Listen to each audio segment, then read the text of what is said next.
Welcome back to Chatbots Behaving Badly, the podcast where artificial intelligence tries to make us more productive and somehow manages to make us dumber, more confident, and late on our deadlines anyway. Today's episode is called The Day Everyone Got Smarter and Nobody Did, written by Markus Brinsa, narrated by Brian C. Lucian. Chatbots Behaving Badly is a research initiative in collaboration with Psychuri. This one is about that magical moment when your manager comes back from an offsite with a shiny new AI strategy, waves a slide deck around, and declares that everyone is now more productive because there's a chatbot button in your tools. You know the speech. We're going to work smarter, not harder. We'll use AI to unlock our expertise. This will free us up for more strategic work. And secretly you're thinking, you asked the chatbot if the chatbot is good and believed the answer, didn't you? So today we're going to talk about the illusion of expertise, not just for workers, but for managers who are convinced that generative AI is a productivity miracle, even though they can't really prove it. And how entire organizations can slowly drift into what researchers are now calling cognitive debt.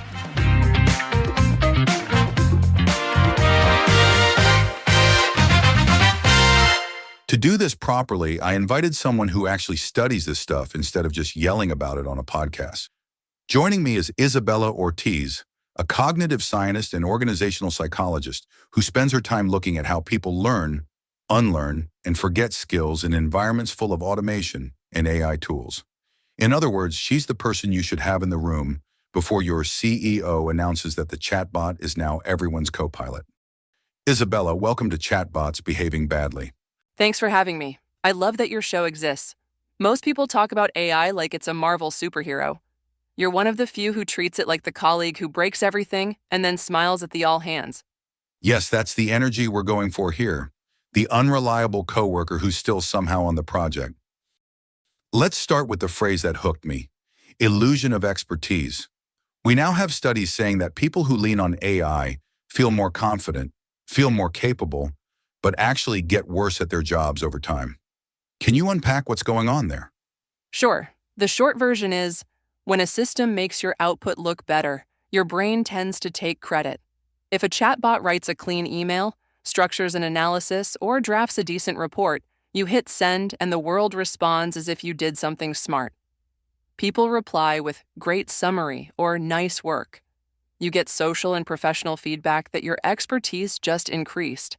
But under the hood, you didn't actually practice the underlying skills, structuring arguments, spotting weak points, wording nuanced trade-offs.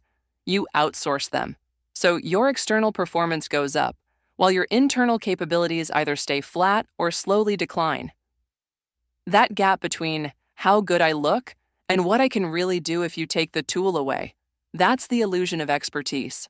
So it's like wearing noise-canceling headphones and then believing the city got quieter. And the problem is that the environment confirms your illusion. When the email lands well or the deck gets approved, you're not punished for outsourcing your thinking. You're rewarded for it.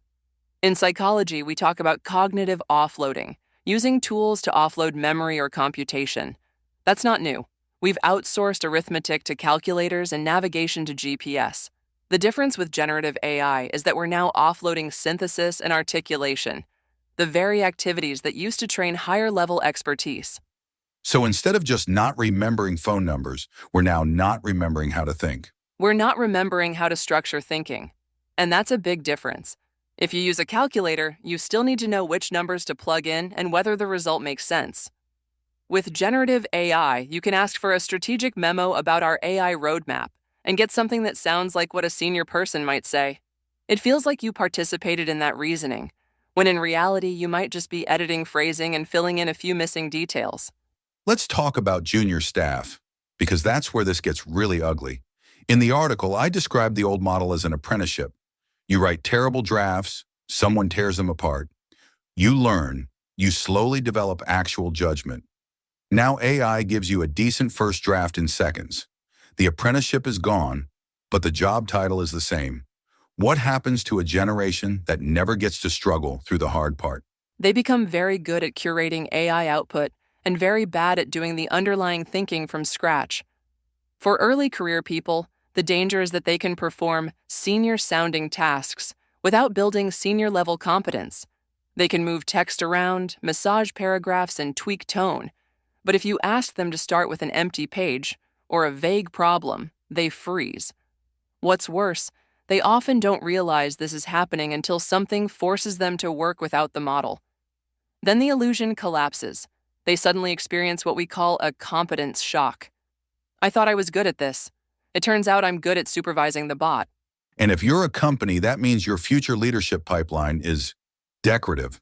Decorative and brittle. You might think, well, who cares? The tools will always be there. But there are many ways that assumption can fail. Regulators might restrict certain uses. Vendors might change pricing or licensing. Models might be less reliable in high-stakes domains. Or you might simply need to do something genuinely new that doesn't match the patterns the model has seen before. If all your people have ever done is rephrase AI output, you don't have adaptive experts. You have prompt operators. That phrase, prompt operator, is painfully accurate. Let's shift the blame upwards a bit, because this is chatbots behaving badly and also managers behaving slightly worse. We have executives who are absolutely convinced that AI is boosting productivity. They quote that famous study showing a 14% productivity gain. They cite glossy surveys saying everyone else is already ahead. They talk about AI as if it's a done deal. But then, when you ask them for actual hard numbers inside their own company, things get very quiet. Why are managers so confident? Because they're living inside a narrative that's been written for them and, increasingly, by them with AI's help. First, you have vendors and consulting firms broadcasting a simple story. AI boosts productivity, especially for knowledge work. They highlight the studies that show short-term gains, especially the call center one with the 14% bump in tickets resolved per hour. That number goes straight into slide decks and keynotes. Next, you have big surveys where executives tell researchers they expect AI to transform their business, that they're investing heavily, that they're optimistic. Those expectations get turned into headlines. Suddenly, everyone believes AI is the future. But here's the twist. When you dig into those same surveys, only a minority of leaders can tie AI initiatives to concrete, verifiable improvements, higher revenue, lower costs, fewer errors. The belief is much stronger than the evidence. So we're in this weird moment where executives don't have solid proof, but they're extremely sure. And then they open a chatbot and type, "Explain how AI will transform my industry." And the bot hands them a beautifully written essay that agrees with their optimism. Right. The chatbot becomes both amplifier and validator. They use AI to summarize the research on AI. They use it to draft their vision memo about AI. They use it to create talking points for the board and a communication plan for employees, and maybe even the training materials. By the time they're done, they've spent several hours in a conversation where the system keeps telling them, in fluent, confident language, that they're right to believe in AI as a productivity engine. That shapes their internal conviction. From a cognitive standpoint, they're doing something very risky. They're outsourcing not just information retrieval, but evaluation and framing. The tool is not only giving them content, it's narrowing the space of what feels credible. So instead of "I looked at the evidence and decided," it's "I chatted with a very persuasive autocomplete and now I'm certain." Yes, and generative models are terrible at calibrating uncertainty. They smooth over gaps in the evidence. They blend anecdotes, early studies, and marketing claims into one coherent narrative. Humans are very receptive to coherent narratives, especially under pressure. So you end up with leaders who are confident because they have been repeatedly presented with a consistent story, not because they have systematically examined counterexamples or long-term risks. And then they come back and announce AI adoption targets, usage goals, and my favorite metric of all time, AI engagement. If you're not clicking the magic button often enough, you're not future ready. Talk about that, because this feels like the part where it goes from mildly delusional to actively destructive.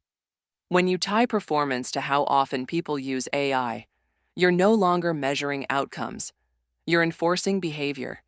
If the message is, use AI whenever possible, the rational response from employees is to run almost everything through the model. They're not going to ask, is this a task where AI actually helps? They're going to ask, is this a task where my boss could see I didn't use AI and mark me down for it? That leads to two failures. First, people overuse AI in situations where it adds no value or introduces risk. Second, they avoid doing things the hard way, even when that hard way is exactly what builds expertise. This is how organizations accumulate cognitive debt. They optimize for visible AI usage instead of invisible skill formation. And then everyone acts surprised when, 3 years later, nobody under the age of 35 can write a coherent memo without a prompt template. There's another safety blanket phrase that shows up in all of this. Don't worry, we still have human in the loop. Every company says this. It's like a nervous tick. From your perspective, how real is that human? In many cases, the human in the loop is a legal fiction and a psychological comfort blanket. On paper, the human is there to review, override, and be ultimately responsible. In reality, the human is often overworked, undertrained, and under pressure to move quickly. They are scanning AI output, maybe making small edits, but they're not rederiving every conclusion. They also may not have the depth of expertise needed to catch subtle errors, especially if they're junior staff. Or they may have slowly lost that depth over time because they too have been relying on AI.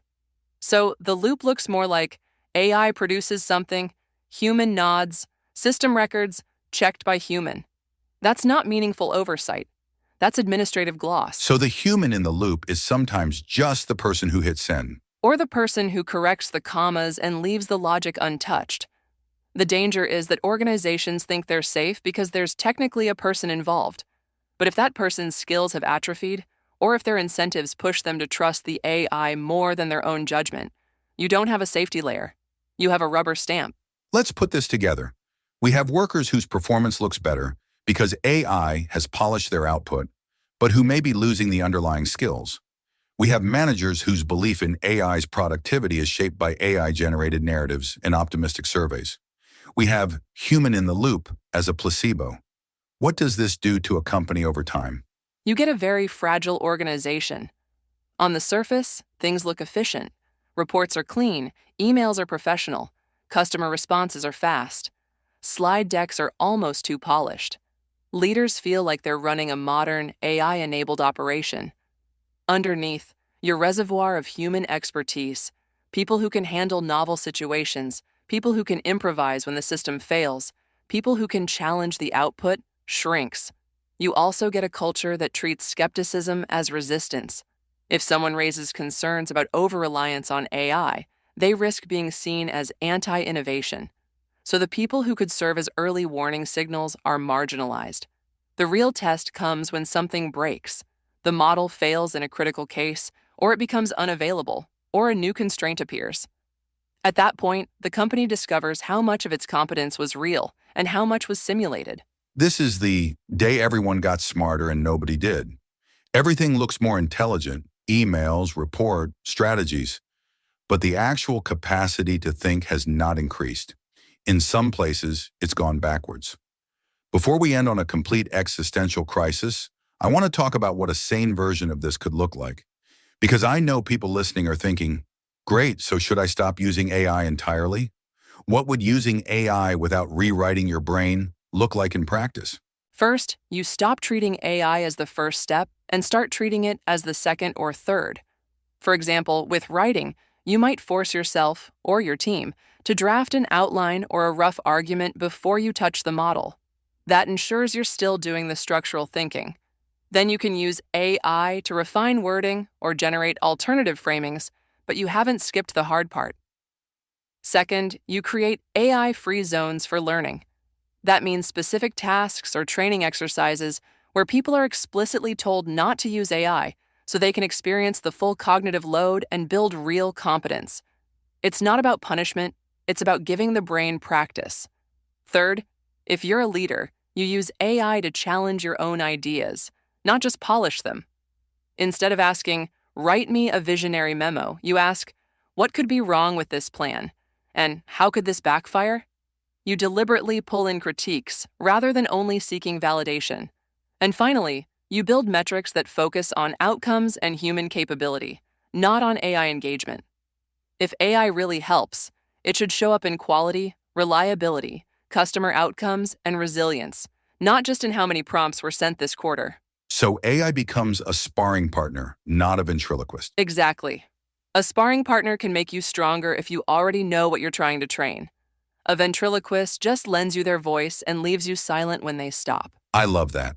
Okay, last question. We've talked about workers, juniors, managers.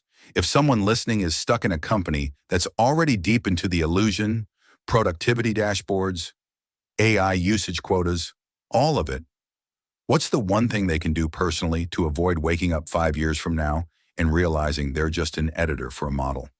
Pick one part of your job and deliberately protect it as a place where you practice thinking without AI.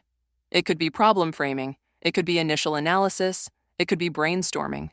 Whatever it is, make a deal with yourself that you will do that part unaided first. Then you can consult AI, cross-check, refine. But keep a core zone where your own brain has to do the heavy lifting. Over time, that habit builds a kind of immune system. Even if your company is rushing headlong into automation, you will still be developing skills that are portable, resilient, and real. And if you ever end up in a crisis where the model fails, you'll be the person people turn to, not the person who panics because their favorite autocomplete is offline. Be the immune system, not the interface. I like that. Isabella, this was fantastic. Thank you for joining and for calmly confirming that, yes, some of us are being slowly turned into decorative accessories for a language model. Happy to help. And for the record, if anyone's boss asks where they heard this, just tell them, from a human. Take that, chatbots. If you enjoyed this episode of Chatbots Behaving Badly, go look at your own work habits this week. Ask yourself, where am I genuinely more capable because of AI? And where am I just outsourcing the hard part and calling it progress? And if your company is celebrating AI adoption by counting how many times you click the bot, maybe send this episode to whoever built that dashboard, or at least make them listen to it on the way to their next AI transformation workshop. That's it for today's episode, The Day Everyone Got Smarter and Nobody Did.